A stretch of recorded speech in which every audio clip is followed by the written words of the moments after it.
Hello. Today we will be talking about an internal systems orientation to the management of communication within small groups. Now, any organization, it has a lot of people working under it, individuals, lots of individuals. All these individuals' work depends upon the other individuals. That is, there is interdependence of their work from between different individuals, and they usually have to work in a group or a small team. Because of their interdependence in their work, because of the different roles that they have to play in an organization, working in a team becomes is mandatory for any individual who is there in the organization. Now, when the people work in a team, there are conflicts between the people, within a person, because of his status, role, job definition, or whatever various reasons, his own problems. So all these problems can create conflicts in a group, between groups, that is intergroup and intragroup both. So in this chapter we will be discussing a small group, that is how does the manager manage a small group, how does he manage to communicate within a small group, how does he manage to keep his small group well coordinated, well synchronized, so that the objectives of the organization can be achieved and the whole group can move towards achieving the common purpose set by the whole organization. Now, a group exists if two or more people define themselves as members and if this existence is recognized by at least one other person or a group. Now, if there is just a bunch of people standing outside waiting for a bus, you would not call that a group. A group is when they have similar skills, they are compiled together for a particular job, they have a common purpose or an objective which they have to achieve. Only then we can call it a group or a small group or a team. And the whole group has to be recognized by another group or another individual that yes, that is the group. Only then it can be officially a group or a team. Like I said, a physical collection of people does not qualify it to become a group unless there is a synergy of motives and objectives. By definition, a group is a small number of people with complementary skills who are committed to a common purpose, set of performance goals, and approach for which they hold themselves mutually accountable. An example is a team, for example, a cricket team or a football team. Their common objective is to play the game and to win. They have common skills, they have complementary skills. They have role definition. For example, in a team, there is a leader, there is a sub leader, and again, even in a small team, you will find there are formal groups, that the whole team is a formal group, and there are informal groups. There is a say a team is a 15 or 16 people. There are small groups, that is 5 or 6. Those are the casual groups, the groups which are there because of their friendship, because of their close contact with each other, or their mutual understanding and relationships. So a group can be defined a group. It has to be number one, more than two, or at least more than one. Two also is too small a number to be officially said to be a group. It has to be more than two, and they have to have complementary skills, and they have to have certain role definitions depending upon their expertise and depending upon their skills, and they have to have a common objective, a common goal, or a common purpose, which is the most important part of their formation. Now moving on, even though members of a group do not come face to face, their role responsibilities and accountability must be clearly spelled out. That is, what are their role responsibilities? What is their job? It could be a leader, it could be an initiator, it could be a coordinator. The job of the function of the person in a group could be that of a coordinator or an instructor, whatever. They should be very clear about the job. It should be well defined, written, as well as orally explained to them what they have to do. And they should be accountable. That is, if the responsibility and authority has been given to them, to do that particular job or the function in a group. They are definitely accountable that to see that the job is done. The group members should show high degree of convergence with the group goal. That is, they should all show convergence, that is, moving towards the common goal. They should not have goal differentiation, that is, their own goals should not be separate from the common goals of the objectives of the whole group. Existence of a group should be recognized by another individual or a group, that is mandatory, otherwise the group is not confirmed to be a group till it is recognized by another group or an individual. The group can be formal, informal, small, large, short-lived or long-lived. Now the groups that are formed in a conference or a meeting because of that short time, those are shorter groups of the small for a shorter duration. But generally, when you're in a work situation and you're working there for long terms, then the groups are formed on the basis of the functions that the person has to do, the of the department that the person who has to do. The departmental groups are the long term groups. What is group dynamics? Group dynamics is concerned with the interaction and forces among the group members. Now, it is said whenever there are two people, there are bound to be differences of opinion, differences of their thought process, differences in how the job or the function needs to be done. So these interrelationships of people between each other, their feelings, their emotions, their tensions which come into play in while working together in a group is called group dynamics. Whenever there is a group functioning, there are bound to be conflicts between two people or more people, three people or four, whatever. But and there are bound to be differences. There are bound to be differences of opinion in the functioning, in the organizing, in the way the work has to be done, in the thought process.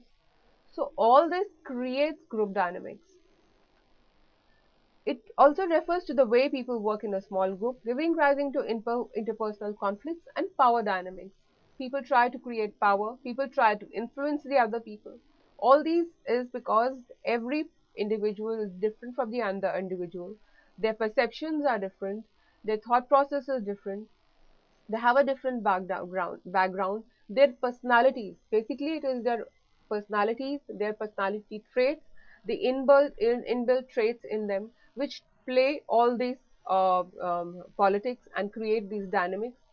Politics is when they try, because of their power and because of their authority, they try and control the other people. They try and influence the other people and create rivalry and create disharmony in the group. Now, for a group to be effective, this is the job of a manager to see to it that the group works efficiently and effectively. There are least possible rivalries, complexities, or the problems created with conflicts created in a group. So there are a lot of factors which an organization has to keep in mind, the manager has to keep in mind, such that the group working under him can work efficiently. An organization is a very big structure. They have to create small groups for their all their functions to be taken care of. There are, for example, different departments, and even in each department there are different smaller groups formed. Only then can one person take care of the whole work which has to be done in an organization. Now, for the effective functioning of a small group, the first thing is that there should be unity of purpose. That is, they should be driven by a common purpose. The objective should be clear in their mind that yes, this is the objective of our group and this is what we have to try and achieve, and not their own personal objectives. They could be having maybe cuts or commissions. These are the personal objectives, the bribes they could be getting. These are the other objectives which are the not the common purposes which are to be achieved. Or maybe they have certain personal emotional problems for which they try and hinder the informational cycle. They do not pass the information which they should be passing on. So all these create barriers again in communication, and the unity of purpose is lost. So it should be very clear to all the members of the group that yes, This is the objective which has to be achieved by the organization. This is the objective, the motive of the whole functioning and the formation of that particular group. Now, norms, these are the standards of behavior formulated and enforced by the members of the group. That is the rules and regulations for the procedure, for the person, and the whole organization in total. So these certain set rules and regulations are decided upon. They have to be, it's advisable to have them written down over there so that everybody is clear about the norms, and it should be enforced upon the members that they have to follow those rules and regulations. Rules and regulations are to be stuck to, and only then can the whole group work in synchrony together for the common objective which has to be achieved by the group. Next is the roles. There should be a clear role definition.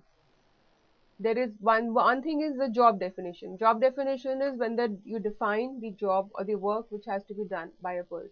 Then is the role definition. The role definition is that is he a leader or a sub leader, or if he is a collaborator, he has to collect the information. Whatever is the role of the person in the group should be very clearly defined, because if it is not clearly defined, then there are interlapping in the roles of two people, which again create conflicts. Conflicts can be created when there is procrastination, and the person wants to uh, push on or shift the work which he is supposed to do on the other people.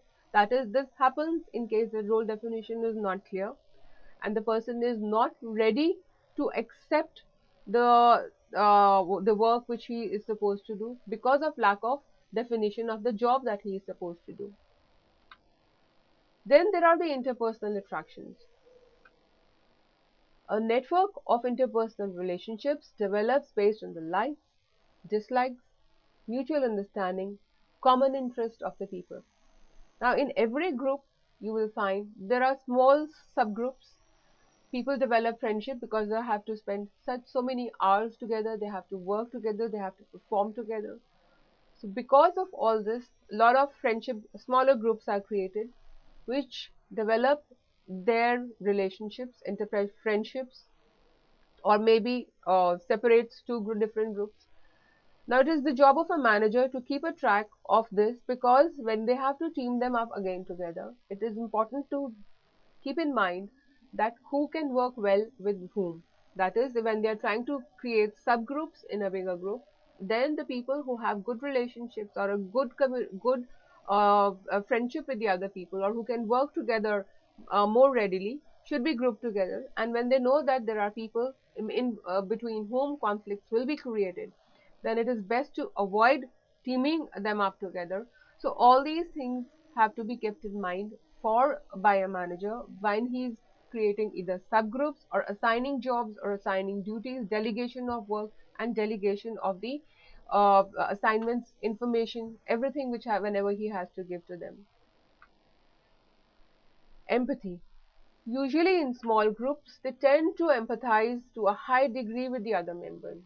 When you are used to working together in a group, you tend to form relationships, mutual trust, friendliness with the other person, with the people you work with, and that tends to develop an empathetic attitude towards them. Empathy, and if the empathy is not there, then the functioning of the group definitely will be very slow and laid back. So an empathetic attitude, if it is developed in a group, it can only help and promote the functioning of the group to achieve the organizational goals. Social distance. In a small social group, social distances are at a minimum. If the group is small, then the social distances are minimum. That is, the relationships are well developed. They are at a friendly relationship. They usually say you can talk to the other person at an arm's distance. So the distance between them is less. If this is less, then again helps in making the group more effective, makes the functioning, makes them the relationship more effective, and again the for them to do the work assigned to them, much more easier for if they have good relationships with each other and the social distances are less. Conflict. Now, conflict groups require harmony as well as disharmony, dissociation as well as association, and conflict within them as is not always a disruptive factor.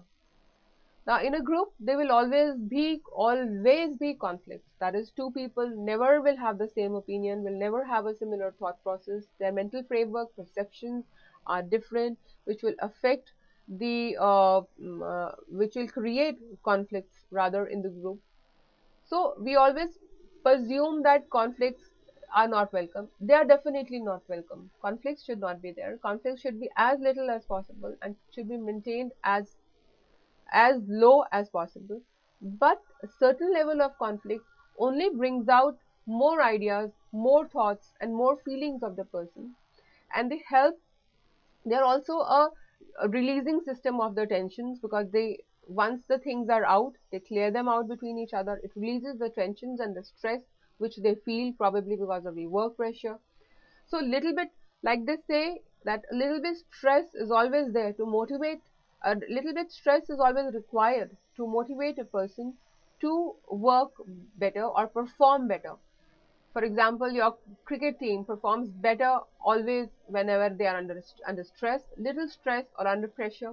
Similarly, a little conflict, if there is there, it can only bring out more creativity, more thoughts, more ideas, and generate more action and faster and more efficient action, but only to a little bit, not too much, because too much conflict or too much differences can disrupt the movement or the work action of the group. Cohesiveness. Cohesiveness is when the members possess a feeling of closeness that shows up in their attitude, performance, and behavior. It also encourages the team members to provide emotional support and informational support. Now, cohesiveness is togetherness. When they stick together, if the group members stay together and they realize that and they work together, they perform together, their binding or the bonding is there, and they also try and together work and move towards achieving the objective, the goal, the function which they have been assigned to do. It's only when they are well bound, the cohesiveness, the factor is there. Only then can they act like one, which will result in synergy, that is a joint effort and a joint movement of the group, the functioning of the group will be there. Now the members possess a feeling of closeness that shows in their attitudes, performance and their behavior. And this is the job of a manager. If he can try and maintain this cohesiveness, the force of cohesiveness within his group, then he can see to it that they all work together in a coordinated fashion. The workflow is smooth, the information flow is smooth, and their attitudes does not affect the behavior or the performance of the group. This also encourages the team member to provide emotional support to each other. When they have good relationships with each other and they're working together, they will definitely provide emotional support, informational support, and task support and belongingness to each other. All this is a part of cohesiveness, and it's the job of the management or the immediate manager or the leader of the group to try and maintain this in the group. The group effectiveness and efficiency would depend upon the cohesiveness and commitment to the organizational goals. That is, they should know very clearly that these are the goals which we have to be achieved, and we can only achieve them together if we function together. Participation. Now, active participation leads to a high morale, increased production, and better interpersonal relationships. If the manager seeks the participation of the whole group, by participation it does not mean that he has to just make them work or function. If he seeks, that is active participation is when he takes feedback from there, he takes their views, their ideas, and inculcates it in his decision making process. All this will give them a feeling of belongingness, will add on to the cohesiveness of the group, and will only make the whole group function in a more synergetic manner and a cohesive manner.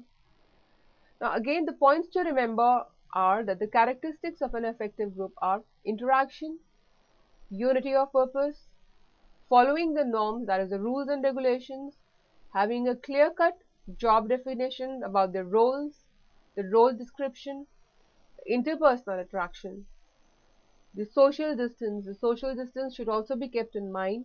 The empathy, that is the sympathetic attitude that they develop or have or relate to with each other. The conflicts, little bit conflicts is required. Cohesiveness and active participation by the subordinates to superiors in the whole, the decision making and the functioning of the group. Now, size of the group. There is no thumb rule as to decide on what is the size of a group such that the group can function effectively. There is no optimal size for a small group. If the number is too less, then the purpose of creating a group is defeated because it does not provide for the required diversity and complementarity. That is, the if the size is too small, then you have only limited views. You do not have diversity of viewpoints. You do not have diversity of skills. You do not have diversity of these expertise of different people. That is, if the group is too small, if the number is too less. For example, if it is two, then it is just a bifunctional. One person says and the other maybe agrees or whatever. So if the group is a certain number, only then can you get creative thinking, variety of ideas, variety of thought process, and variety number of hands to do the function or the performance of the objective and achieving the objective of the group. But on the contrary, if the number is too large, then it becomes a crowd, and it may lead to conflicts. If then it and may lead to conflict, lack of proper coordination, monitoring, and may not achieve synergy. If the number becomes too large, then it becomes difficult for the leader to control the group. He cannot have personal interaction with too many people. He will not be able to monitor what the work which is being done by the organization or their individuals, the members of the group. So, and proper coordination he will not be able to achieve. But in an organization, there are large groups also, and the functioning of a large group has to be monitored. A large group, the functioning has to be coordinated. It has to be seen. So how do you do that? Then it is the job of a manager to make smaller subgroups. He can make smaller subgroups and he can appoint informal leaders in those small subgroups, and by that he can coordinate and monitor the functioning of those small groups and then give a compiled look or get the whole functioning done together.